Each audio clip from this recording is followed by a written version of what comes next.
ರಬಕವಿ ಮನಹಟ್ಟಿಯಲ್ಲಿ ಕರ್ನಾಟಕ ರಾಜ್ಯ ರೈಲು ಅಭಿವೃದ್ಧಿ ಹೋರಾಟ ಸಮಿತಿ ರಾಜ್ಯ ಘಟಕದ ಅಧ್ಯಕ್ಷ ಕುತ್ಬುದ್ದೀನ್ ಕಾಜಿ ಅವರನ್ನ ಸ್ಥಳೀಯ ಗಣ್ಯರು ಸನ್ಮಾನಿಸಿದರು. ಕುಡಚಿಯಿಂದ ರೈಲ್ವೆ ಕಾಮಗಾರಿ ಆರಂಭ ನಿಂತಲೇ ಮತ್ತೆ ಉಗ್ರ ಹೋರಾಟ ಕುತ್ಬುದ್ದೀನ್ ಕಾಜಿ. ಕುಡಚಿ ರೈಲು ಮಾರ್ಗ 2027ರ ಮಾರ್ಚ್ ಒಳಗಾಗಿ ಪೂರ್ಣಗೊಳ್ಳುತ್ತೆ ಮತ್ತು ಆ ನಿಟ್ಟಿನಲ್ಲಿ ಕುಡಚಿ ಭಾಗದಿಂದ ರೈಲು ಕಾಮಗಾರಿಗೆ ಸಂಬಂಧಪಟ್ಟಂತೆ ಸ್ಥಳದ ಸ್ವಚ್ಛತೆ ಕಾರ್ಯವನ್ನ ಇಲಾಖೆ ಆರಂಭ ಮಾಡಿದೆ. ಒಂದು ವೇಳೆ ಈಗ ಆರಂಭ ಮಾಡಿರುವ ಕಾಮಗಾರಿಯನ್ನ ತಾರತಮ್ಯ ಮಾಡಿ ಏನಾದರೂ ಹುನ್ನಾರ ಮತ್ತು ಕುತಂತ್ರ ಮಾಡಿ ನಿಲ್ಲಿಸಿದ್ರೆ ಮುಂದಿನ ದಿನದಲ್ಲಿ ಇನ್ನಷ್ಟು ಉಗ್ರ ಹೋರಾಟ ಮಾಡಲಾಗುತ್ತೆ ಎಂದ ಕರ್ನಾಟಕ ರಾಜ್ಯ ರೈಲು ಅಭಿವೃದ್ಧಿ ಹೋರಾಟ ಸಮಿತಿಯ ಅಧ್ಯಕ್ಷ ಕುತ್ಬುದ್ದೀನ್ ಕಾಜಿ ಸರ್ಕಾರಕ್ಕೆ ಎಚ್ಚರಿಕೆ ಕೊಟ್ಟಿದ್ದಾರೆ.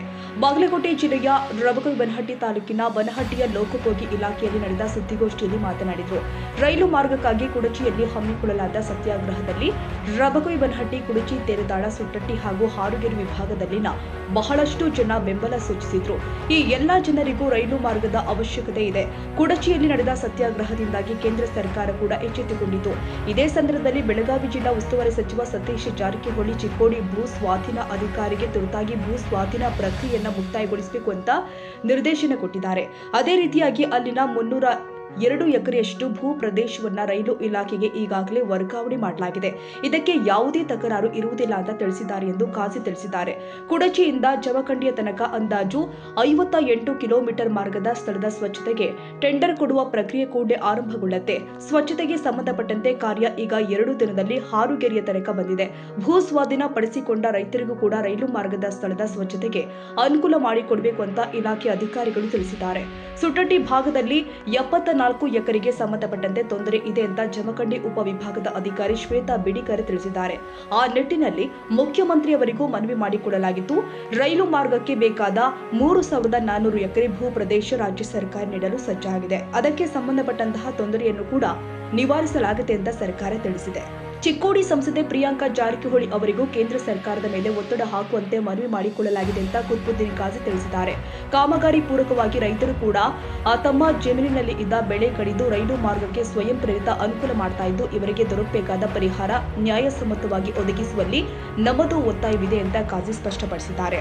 ಕಾಮಗಾರಿಗೆ ಸಂಬಂಧಪಟ್ಟಂತೆ ರಾಜ್ಯ ಸರ್ಕಾರದ ಕಾರ್ಯ ಸಂಪೂರ್ಣಗೊಂಡಿದೆ. ರಾಜ್ಯದ ವಿರುದ್ಧ ಹೋರಾಟ ನಮ್ಮದಲ್ಲ, ಬದಲಾಗಿ ಕಾಮಗಾರಿಯ ಹೊಣೆ ಕೇಂದ್ರ ಸರ್ಕಾರದಾಗಿದ್ದು, ಈ ಭಾಗದ ಸಂಸದರು ಹಾಗೂ ರಾಜ್ಯ ರೈಲ್ವೆ ಮಂತ್ರಿಗಳ ಇಚ್ಛಾಶಕ್ತಿಯಿಂದ ಈಗಾಗಲೇ ತಿಳಿಸಿರುವಂತೆ 2027ರ ಒಳಗಾದರೂ ಕಾಮಗಾರಿ ನಡೆಸಬೇಕು ಅಂತ ಹೇಳಿದರು. ಕಿಲೋಮೀಟರ್ಗೆ 10 ಎಕರೆ ಜಮೀನು ಬೇಕು, 1 ಕಿಲೋಮೀಟರ್ಗೆ 20 ಕೋಟಿ ರೂಪಾಯಿ ಖರ್ಚಾಗತ್ತ.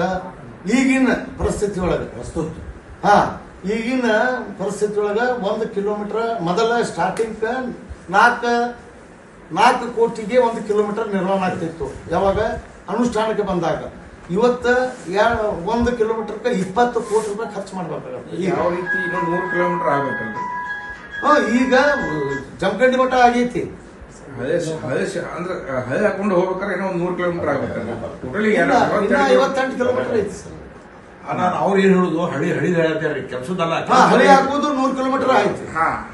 ಆ ಒಂದು 100 ಕಿಲೋಮೀಟರ್ ಸರ್ಕಾರದಿಂದ ಕೇಂದ್ರ ಸರ್ಕಾರದಿಂದ ಸದ್ಯ ಅಮೌಂಟ್ ರಿಸರ್ವ್ ಐತ್ರು.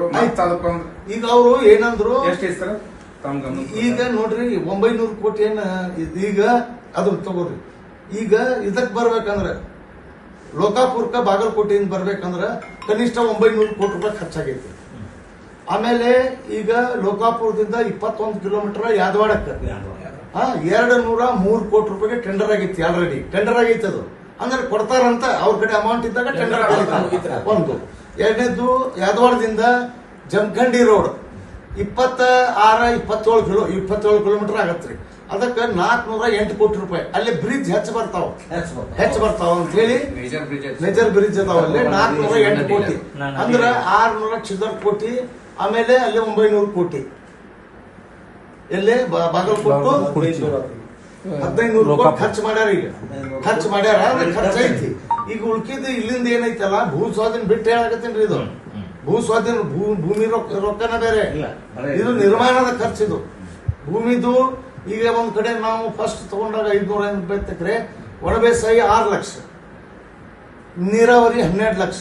ಇದು 12-13ರಾಗ ಭೂ ಸ್ವಾಧೀನ ಮಾಡ್ಕೊಂಡಿದ್ದು 580 ಎಕರೆ ಬಾಗಲಕೋಟ್ ಅಸಿಸ್ಟೆಂಟ್ ಕಮಿಷನ್ ಭೂ ಸ್ವಾಧೀನ ಅಧಿಕಾರಿಗಳ ರೈಟ್. ಮುಂದ 13ರಾಗ ಇದು ಮುಗಿದು ಹೋಗ್ತಿತ್ತು ಎಲ್ಲ ಕಡೆ. ಆದ್ರೆ ಕೆಲವೊಂದು ತಪ್ಪುಗಳಿಂದ, ಕೆಲವೊಂದು ಲಾಬಿಯಿಂದ ಸರ್ಕಾರದ ಏನು ಇದ್ರಲ್ಲ ಉಸ್ತುವಾರಿ ಮಂತ್ರಿ, ಅದು ಮಂತ್ರಿ, ಪ್ರಭಾವಶಾಲಿಗಳು ಮಾರ್ಗ ಬದಲಾವಣೆ ಮಾಡೋಕೆ ಪ್ರಯತ್ನ ಮಾಡಿದ್ರು. ಅಲ್ಲಿ ಏನಾತಂದ್ರ ಭೂ ಸ್ವಾಧೀನ ಮಾಡಕ್ಕೆ ವಿಳಂಬ ಆಯ್ತು. ಅಂದ್ರೆ ಒಂದ್ ಕಡೆ ಹೋಗಾಕತ್ತಿತ್ತಂದ್ರೆ ತಕ್ಕೋತಾರ, ಚೇಂಜ್ ಮಾಡಿದ ಕಡೆ ಅದನ್ನ ಬಿಡುದು, ಮತ್ತೊಂದ್ ಕಡೆ ಹೋಗುದು.